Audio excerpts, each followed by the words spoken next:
RFM Matin. RFM Matin. Émission bi yeewaa Sénégal. RFM Matin 7h40 sunu gan Aïssatou Diouf ñu ngi lay nuyu. maa ngi leen di fay di nuyu auditeur rajo Futur Média. Aïssatou Diouf yaa ngi bokk ci ONG bi ñuy wax Enda Énergie lépp luy xeetu climat li nga xam ne mooy jaww ji ak ni muy yàqoo li ñuy wax réchauffement climatique ci ngeen ni yëngu Makalaaj Njoogu Jeen dañoo bëgg nag tey xëy ci mbiru géej gi nga xam ne mi ngi nanguy kër fu ci mel ni goxu Mbaaj ca Ndar du bees foofa léeg-léeg ci at mi nga dégg ko ñaar ñett ba ñeenti yoon lan moo indi loolu géej gi avancé bay lekki dëkkuwaay fu ci mel ni goxu Mbaaj googu ca Ndar ak feneen xëy na.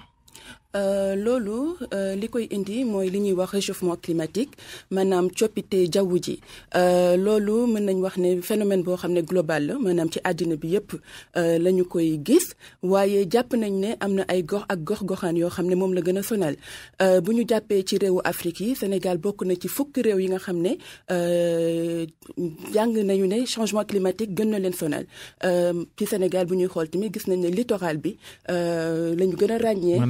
tefes gi ci lañ ci ñu ràmmee ne am na ay jafe-jafe yoo xam ne ñu ngi ko ciy nemmeeku lu mel ni érosion côtière géej gi mu ngi avancé li ko waxal mooy climat bi mu ngi réchauffé wu donc mer yi mu ngi élevé wu ndox mi niveau de l'eau mu ngi élevé wu banquise bi tamit ñu ngi ciy remarqué fonte des glaces comme phénomène global la am na loo xam ne mën na xew ci beneen continent ñu daal di gis impact yi fii nii ci suñu dëkk loolu mooy tax géej gi di yéeg muy am ay phénomène extrême mooy dam ñu toog ba yenn saa yi ñu gis li nga xam ne moom moo xew goxu Mbaaj géej gi avancé lekk kër gi te nga xam ne communauté yi maanaam ñi fa dëkkee amuñu moyens yi nga xam ne dinañ ci mën a def face. est-ce que tamit du ne quelque part matuwaay yi ñu waroon a jël sóoraale lu ni mel maanaam anticiper laata muy ñëw xëy na tamit loolu moo amul mesure ngir nga xamante ne bu ñëwee tamit du def yàqu yi nga xamante ne moom la ñu nemmeeku. loolu bokk na ci mais du loolu rek bu ñu jàppee Saint-Louis mën nañ wax ne depuis 1929 ba léegi gis nañ ne géej gi mu ngi avancé mu ngi ñëw ñiy jàngat nee nañ 1929 sax am na benn mur boo xam ne defoon nañ ko ci littoral bi ci Saint-Louis ci Langue de Barbarie pour mu protéger une partie ci Langue de Barbarie bi c'est vrai que nag bu ñu xoolee mën nañ jàpp ne amuñu ay politique yoo xam ne dinañ xalaat mu jëm ci kanam ci ay fukki at ak lu ko ëpp naka la géej gi di luy politique yooyu lan mooy pexe ngir wattandiku lu nu mel. pexe yi mooy ñu def aménagement ak planification maanaam gox-goxaan yi collectivités locales yi ak nguur gi bu ñuy def politique de développement xool naka la ñuy suxalee gox yi il faut que ñu mën a jàpp ne ci zone yooyu noonu ñi nga xam ne jàkkoonte nañu ak réchauffement climatique bi naka lañ koy intégrer maanaam collectivités locales yi nga xam ne ñu ngi ci Saint-Louis bu ñuy def seen politique de développement ñu xool naka la ñuy def pour ut ay matuwaay pour mën a xeex érosion côtière nguuru Sénégal tamit mën cee jàpp mais leneen lu ñu mën a souligner mooy xaalis bu bëri la laaj. xeex érosion côtière ak am jàpp infrastructure yi nga xam ne moo mën a jàppale population bi nga xam ne géej gi ni muy demee dina wàññeeku xaalis bu bëri la laaj xaalis boobu noonu collectivités locales yi amuñu ko xaalis boobu noonu même gouvernement yi nga xam ne ñu ngi ci pays yi nga xam ne amuñu doole comme suñu yos Emmanuel Macron bi mu ñëwee Sénégal dem na Ndar seetlu lu ni mel bëgg a jàppale Sénégal ci loola. waaw loolu ñu ngi ciy liggéey bu baax. fii ci Sénégal ak ci international parce que xam nañ ne suñu nguur yi mënuñu ci jël xaalisu budget bi Sénégal def ko foofu pour xeex ko jàpp nañ ne pour que loolu mu am il faut que dëkk yi nga xam ne ñoo développé te ñoom ñoo causé réchauffement climatique bi tamit mën a jàpp ci seen poche jàppale dëkk yi comme ñu mel ni Sénégal ñu mën ci def mais jàpp nañ ne tamit loolu yëpp mënuñu xaar population yi mënuñu xaar ndimbal bi di jógee ci extérieur am na loo xam ne il faut gouvernement bi mu commencé di ko def pour mën a jàppale ñi fa dëkkee te gis nañ ne depuis 2015 wala bien avant gouvernement du Sénégal am na ay programme yu mu am pour jàppale littoral sénégalais bi pas seulement Saint-Louis mais Cap Skirring bu ñu demee Ziguinchor tamit gis nañ ne géej gi mu ngi avancé bu ñu demee Saly gis nañ ne tamit ne géej gi mu ngi avancé donc gouvernement bi mu ngi jéem a def. waaw hôtel yi nekk ca Saly sax ñoom daanaka amatuñu tefes. géej ndox maa ngi ñëw di fekk ci hôtel yi ci boppam. donc bu ñu amul tefes du ñu am touriste bu ñu amul touriste dañuy tëj wala liggéey yi dina wàññeeku donc jàpp nañ ne tamit il faut que gouvernement bi bu ñuy def ay infrastructure ñu mën a def ay étude d'impact xool infrastructure yi ñuy def est-ce que moo gën ci zone bi ñu koy def. parce que mën nañ fa def loo xam ne ay jumtukaay yoo xam ne nee nañ dafa lañ bëgg a xeex érosion côtière wala avancée de la mer te fekk gënul la plupart du temps li gouvernement bi def mooy solution d'urgence maanaam temb bi naka lañ ci mën a def pour jàppale ñi fa dëkk fexe ba géej gi ni muy avancé mu wàññeeku yenn saa yi gis nañ ne am na fii ak ñaari at ci ginnaaw gouvernement du Sénégal boo demoon ci Langue de Barbarie ñu ngi doon def ensablement donc jël ay sacs yu mag def ci lu mat 1 tonne de ciment. mooy seen digue de protection bi. voilà 1 tonne sax fi mu te ni yàqu na. exactement ndox mi yàq na ko. ndox mi yàq na ko parce que géej gi dafa am doole te dafa am yenn say li ñuy wax ay événement extrême houle bi su ñëwee ak doole dafay ñëw dal ci infrastructure yooyu donc du ko mën a téye donc pour ñu am ay infrastructure yu baax il faut ñu def ay études techniques xool ban type de sol moo nekk foofu noonu donc loolu il faut que ñu am discussion multi acteurs maanaam ñi sekk liggéey gi yépp muy experts yi muy population yi parce que ñoom tamit fa la ñu dëkk xëy na am nañu ay solutions yoo xam ne bu ñu ko valoriser dina baax ñi nga xam ne mooy ñiy liggéey ci société civile bi tamit am na ay expertise am na xam-xam yu ñu am il faut que ñu boole ñooñu ñëpp jël seen xalaat xool yan technique moom moo gën pour mën a protéger littoral bi maanaam mën a protéger goxu Mbaaj gis nañu fu mu nekk ni infrastructure yi gouvernement bi defoon yépp ci Langue de Barbarie bi presque lépp ndox mi nangu na ko. ñu ngi wax sax mbir jamono ji digue de protection beeg waaye ba léegi ni taxawagul ndax xaalis bi mu laaj comme na nga wax xaalis bu bëri la. foog ñu am ñu leen ci jàppale ngir mu mën a taxaw. il faut que ñu am ñu leen ci jàppale pour mu mën a taxaw liggéey boobu ñu ngi koy def ci boo génnee Sénégal ONG yi ci maanaam négociation ñuy def ci changement climatique ñu ngi fay dem pour yóbbu. ni ñuy dund li suñu nit communauté yi di dund ñu ngi dem foofu di leen wax ne ñun de du ñun ñoo indi changement climatique waaye boo demee suñu dëkk yi ak suñu gox-goxaan bi géej bi muy avancé communauté yi dañ leen di obligé ñu jël leen déplacer leen feneen parce que ñun bu ñuy jël Afrique dañuy wax ne ñun adaptation la ñu war a def maanaam changement climatique bi mu ngi fi ba pare du suba du ginnaaw suba ñu ngi jàkkoonte ak moom ñu ngi dund ak moom donc tey la donc ñun li ñu bëgg tey mooy ñu jàppale suñu communauté yi ñu mën a dëkk ak changement climatique li tax tamit bu ñu xoolee goxu Mbaaj état bi dafa am 2 types de solutions yu mu teg dafa ne li ñuy def nii ay solution d'urgence la mais du solution boo xam ne solution durable la maanaam dañ koy def pour wàññi avancée bi mais ñoom ñu ngi xalaat ci programme bu gën a mag boo xam ne dina am solution yu gën a durable maanaam am ay digues yoo xam ne bu ñu xoolee type de sol bi suuf si ni mu mel ban type de digue moo fa gën a war a am pour que mu gën a yàgg donc loolu la ñuy wax ay solution durable mais bu ñu réchauffement climatique bi continuer nii dinañ dem ba nga xam ne même digue bu ñu fa def dootul mën a téye géej gi ndox mi dafay dem loolu su amee dañuy wax ne donc ñi fa dëkk solution bi adapté wu ci ñoom mooy ñu jël leen toxal leen yóbbu leen feneen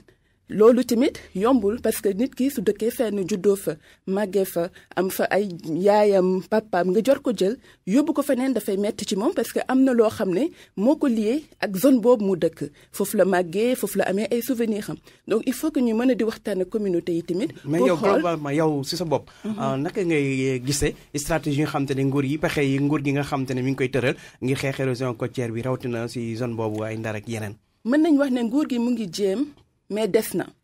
nguur gi mu ngi jéem mais des na mooy ñu ngi investir xaalis bu bëri te peut-être étude technique yi ñu wax a def ba xam ndax aménagement yi ñuy def ci zone yooyu moo gën a adapté yenn saa yi duñ ko def day fekk ne lu mel ni dafay xew il faut que ñu def dara daal pour que nit ñi seen xel daal rek ñu daal di koy def après dañuy rendre compte que ne yàq nañu xaalis bu bëri et que après résultat yi ñu ci yaakaaroon yëpp duñ ko am donc il faut que nguur gi jël temps def ay études d'impact environnemental xool dégg yi ñu fay def est-ce que du gën a yokk. dafa mel ni projet yu bees yëpp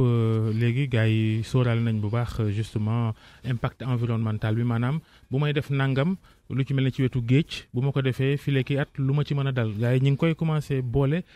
bala ñoo sanc lenn. Babacar ñu ngi koy wax mais des na. gis nañ ne domaine maritime bi dañ ko agressé boo demee ci littoral bi di nga gis nit ñoo xam ne ñu ngi construire foo xam ne ñu ngi tabax ay dëkkuwaay foo xam ne waruñu ko fa woon tabax parce que dafa jege géej gi donc loolu dafay agressé géej gi bu ñu ñëwee fii ci Dakaru ci corniche bi nga xam ne soriwul rajo Futur Média gis nañ ne am na ay hôtel ay yu ñuy tabax foofu noonu waruñu ko fa woon def parce que dafa jege géej gi dafay agressé géej gi te bu ñu xoolee fii nii par exemple ci Sénégal ñun ONG yi ñu ngi xeex boobu ba tey pour que ñu voté la loi du littoral donc loi littoral boobu noonu bu ñu ko voté woon maanaam dina ne fii ba fii kenn waru fi def lii kenn waru fi tabax lii et cetera respecter domaine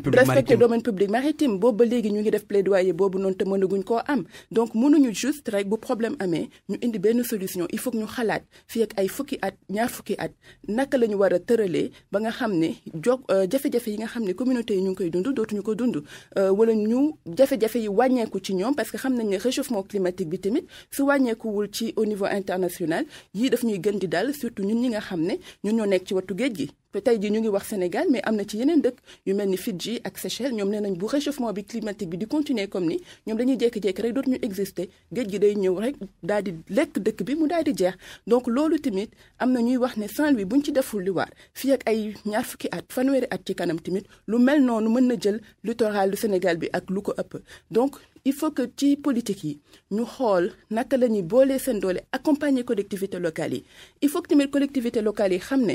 ñoom rek par exemple boo demee ci Saint-Louis kese mënut a régler loolu il faut que Saint-Louis daal di boole ay dooleem ak ku mel ni Gandon Gandiolé et cetera loolu la ñuy wax intercommunalité donc fu mu nekk communes yi nga xam ne ñoom ñoo bokk problème ñu xool naka la ñuy def ba nga xam ne ñoom dinañ mën a indi ay saafara ci nga xam ne problème yi nga xam ne ñoom ñoo ko bokk di ko dund te loolu gis nañ ne tamit ñi nga xam ne mooy bailleur de fonds yi su amee loolu dinañ gën a sawar pour jàppale leen lu mel noonu mu ngi am ci Mbour fu mu nekk nii Saly Malicounda Mbour ñu ngi boole seen doole pour xeex érosion côtière parce que xam nañ ne benn collectivité locale amul moom rek moyen pour daal di répondre ci problème bu toll noonu. Aïssatou Diouf bu Enda Énergie mooy sunu gan tey ci RFM matin ñuy waxtaanee li ñuy wax réchauffement climatique ak li muy jur ci réew yu mel ni Sénégal misaal ca la xew ca goxu mbaaj géej gi yeeg ñëw nangu ay kër ci quartier bu ci mel ni goxu mbaaj foofa ca Ndar réew yu am doole yi la ñuy gën a joxoon ci bokk nañ ci li indi loolu ñoom États-Unis ki Chine ak xeet googu mooy waral ndaje yi ñuy faral di am at mu jot tuddee ko COP. bi ci mujjee ca Maroc la ameem ca Allemagne laata loolu Maroc la woon ak France mën nañu xam itam ci Sénégal ak Afrique ak réew yu néew doole lan mooy seen responsabilité ci réchauffement climatique ñun ñi ku nekk sa comportement bés bu yàlla sàkk lan ngay def loo xam ni yaa ngi koy def te mi ngi yàq jaww ji mi ngi yéegal géej gi te xamuloo ko. waaw comme ni nga ko waxee ñëpp xam nañ ne bu ñu nee réchauffement climatique Afrique maanaam réewu Afrique yi seen responsabilité lu néew la ci réchauffement climatique boobu waaye ñun nag ñoo gën a dund conséquences yi loolu moo ci gën a metti ñun. presque indiwuñu ko waaye li gën a métti ñun ñoo koy dund donc dafa fekk ne léegi mënatuñu wax ne comme ñeen ñoo ko causé rek ñeen ñoo koy lijjanti ñun tamit war nañu xool lan la ñuy def ci suñu niveau li nga xam ne day indi réchauffement climatique bu ñu xoolee woon démb littoral bi lan moo ko doon sauver moo ne kon bande de filao yi gis nañ ne ñi dañuy ñëw yàq nañ ne bande de filao bi dañ koy def ko ay kër ay dëkkuwaay dune de sable yi nit ñi dañ koy jël di ko yóbbu di ko tabaxee nit ñi dañuy jël suuf si di ko yóbbu di ci def leneen loolu dafay tamit tax ñu fragiliser littoral bi fexe ba nga xam ne géej gi dafay gën di avancer léegi bu suufu géej gi ñuy tibb léegi suuf normal la ñuy jël gas ba mu xóot di wut suuf su xonk ngir tabax. waaw ci loo xam ne kenn contrôlé wu ko. xam nga lu naturel yooyu yëpp tamit dafay accentuer réchauffement climatique ni ñuy daggee suñu àll yi maanaam ñëw gor garab yëpp. garab dafa am solo dañuy gis nañ ne fu mu nekk nii soo demee dans le sud du pays ay Ziguinchor ak yooyu noonu gis nañ ne nit ñi dañuy coupe abusive de bois moo fa am dañuy jël bois bi yëpp bi nekk ci àll bi garab yi daal di koy dagg di ko jaay loolu tamit dafay accentuer réchauffement climatique bi gis nañ ne aussi li ñuy wax pollution bi maanaam oto yi nga xam ne dañuy dawal ak diesel loolu tamit dafay yokk réchauffement climatique bi. te loolu oto yi daa yokk. te bëgg naa ci alerter tamit suñu gouvernement bi gis nañ ne ci dëkk yi nga xam ne dañu développé di ci juróomi at yi di ñëw presque ñoom ñëpp dañuy interdire oto yi nga xam ne dañuy daw ak diesel oto yooyu fu ñu leen naka yóbbu su suñu dëkk yi. kon li Macky Sall def bi mu yegsee daal di wax ni oto bu ëpp bu am 8 ans mën ngaa dugg loolu du lu baax. du lu baax bu ñu xoolee taux de pollution bi pollution de l'air au niveau du Sénégal gis nañ ne fu mu nekk nii chaque jour comme direction de l'environnement mu ngi publier yenn saa dañuy toog lu yàgg ñu ne la qualité de l'air bi baaxul nooy yi ko mën na indi ay feebar ak ay jafe-jafe te gis nañ ne ñooñu ñi koy gën a dund mooy ñu nekk ci tali bi ñi nga xam ne jege nañu tali bi ak yooyu te loolu oto yi tamit dañ ciy participer bu baax ci pollution de l'air. thème mu réchauffement climatique yéen ñi nga xam ne yéen a ngi ciy yëngu daanaka ñu bëri dañ ko jàppee fii yëfi nasaraan. boo ne réchauffement climatique ñu ne loolu ay waxi kese la. nees mën a def ba nit ñi boole ci seen xel ak seen xalaat. li nga xam ne moom la ñu war a def pour xeex li ñuy wax réchauffement climatique bañ a indi loraange ci réew mi. waaw jàpp naa ne ñi nekk ci dëkku taax yi rek ñoom ñooy wax ne lii yëfu tubaab la parce que boo demee ci àll bi ñi nga xam ne dañ daan béy gis ne léegi taw bi wàññeeku na boo leen waxee ñoom dinañ xam ne am na lu changé am na loo xam ne ñu ngi koy gis léegi ñi nga xam ne ñu ngi dund sécheresse ñoom xam nañ ne am na lu xew léegi ñi nga xam ne inondation bi chaque at mu sonal leen ñoom xam nañ ne réchauffement climatique même mbirum climat yi dañuy seetlu léegi xamatuñu sedd bi kañ lay tàmbalee beeg kañ lay jeex ak tàngaay bi kañ lay tàmbali yooyu yëpp effet réchauffement climatique. waaw loolu nag mën